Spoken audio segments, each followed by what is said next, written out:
Big John, Big John. Hi everybody, welcome to the channel. Don't forget to like and subscribe. There's a possum in the wood pile and I'm after it. Thank you everybody.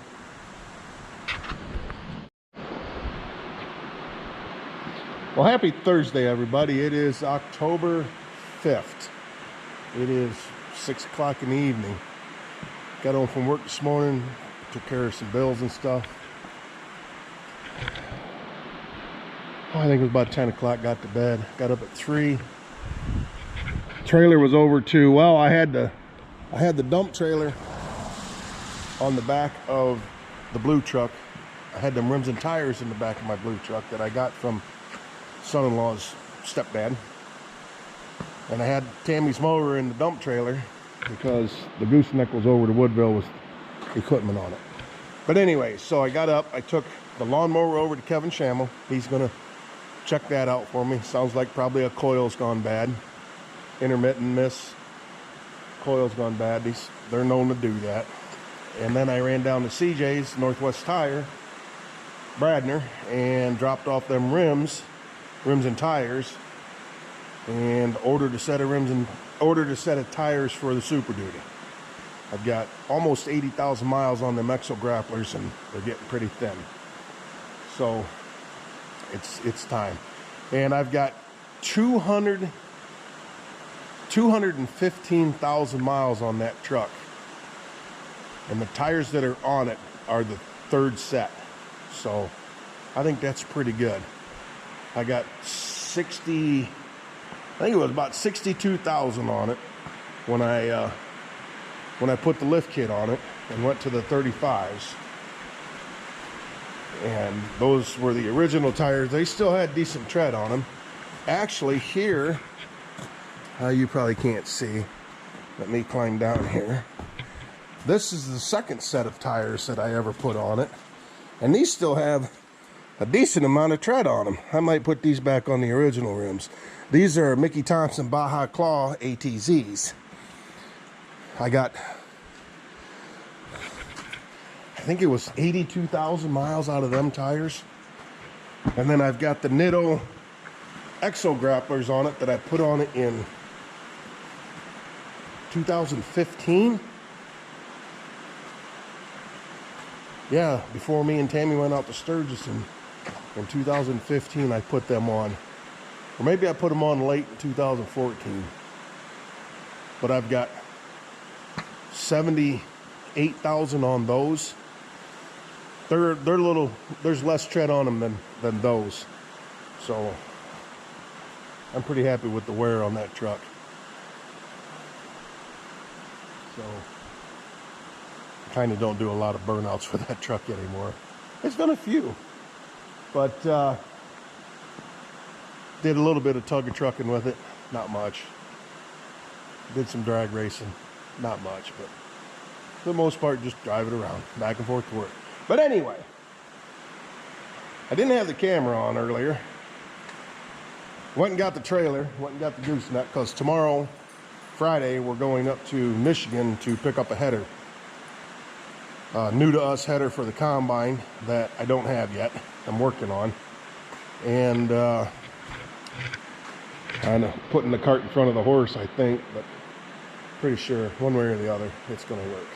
But anyway, my tree clipper I had on there, and what this is it goes on the Bobcat, but right now it is hydraulically attached to the mini excavator because my Bobcat's at Woodville.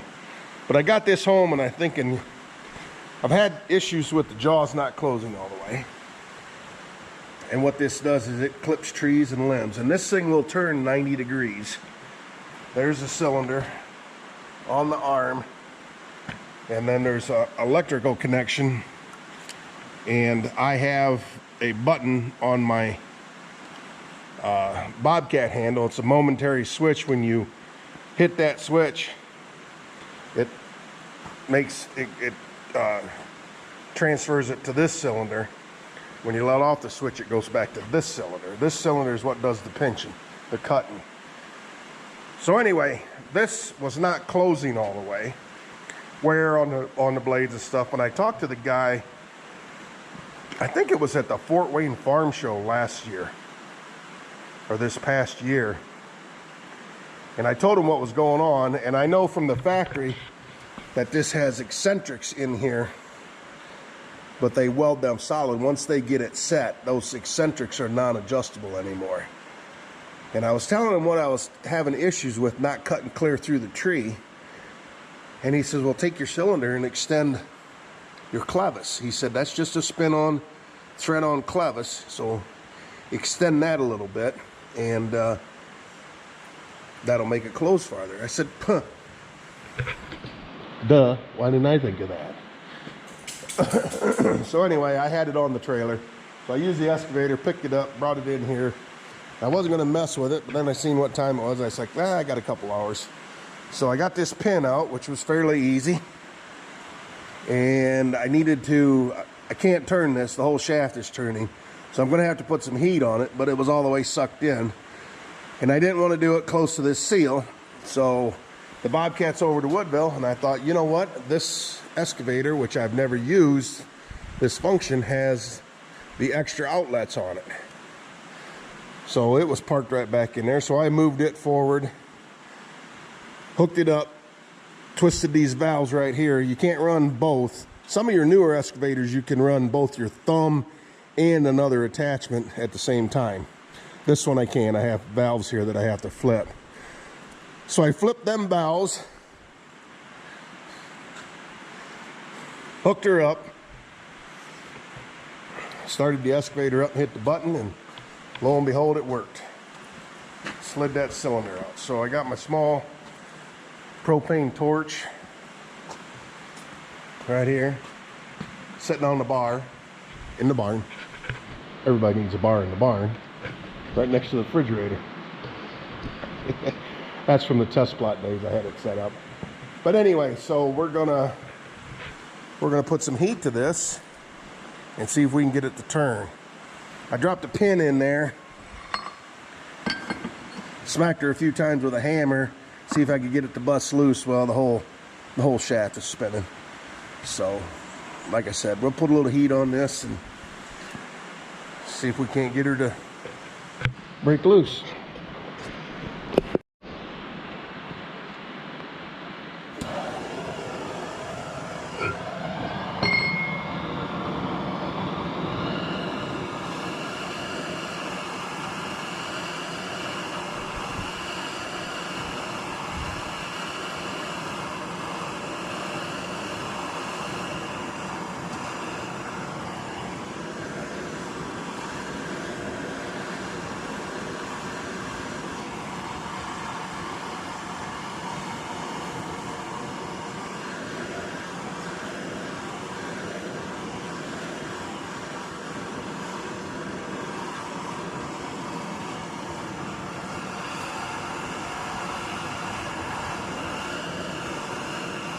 Sticking my thumb in there to make sure where it's at. It's just about flush on the inside, so I think I want to turn it.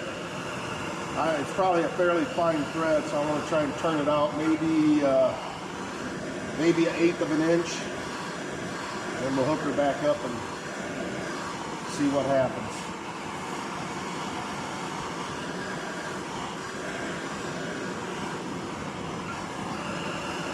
Getting a pretty good shower. Gonna hurt bean harvest, but it's gonna put some moisture in the ground for planting wheat, so I'm not complaining. We've been dry. Think that's enough?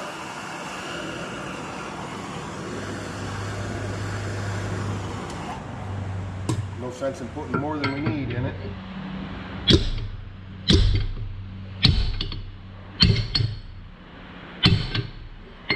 Not yet.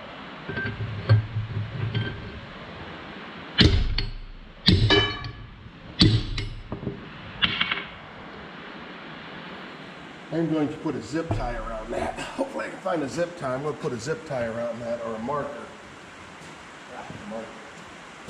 Add the marker. With that being so shiny, it's kind of hard to tell if it's moving or not. So we'll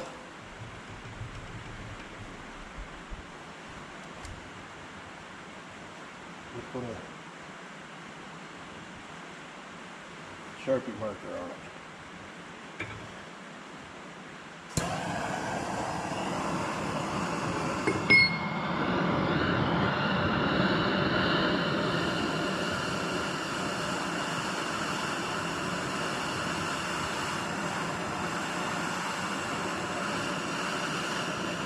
When I edit this, I'll probably time lapse it.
set screw.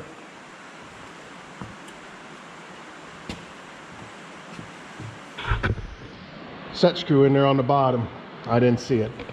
That explains it.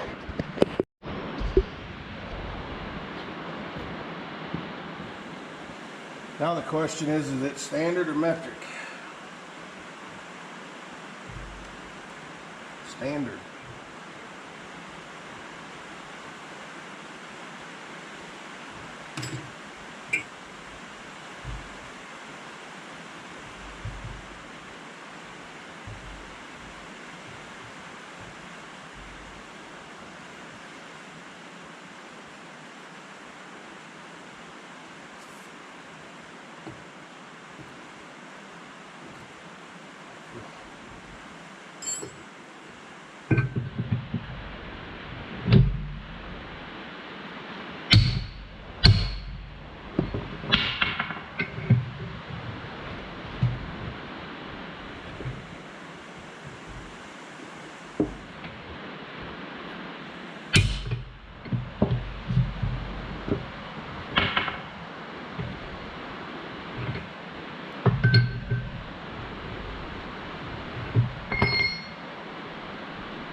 Well, maybe we'll just leave that sit overnight.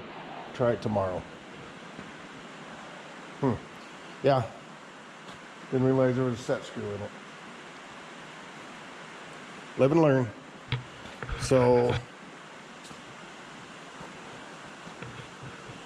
yeah. Nice rain. Test plot looks really good. Can't wait to take that off. I do have a little bit of more wheat ground I need to work with Bertha. And it was so dry that was having a hard time getting in the ground. I mean, it's hard. The ground is hard. Anyway, oh shit, you're zoomed in. Anyway, guess I'm gonna leave this sit. I'll come out tonight before we leave for work and squirt some more deep creep in it, and we'll try tomorrow when we get back from Michigan. See you then.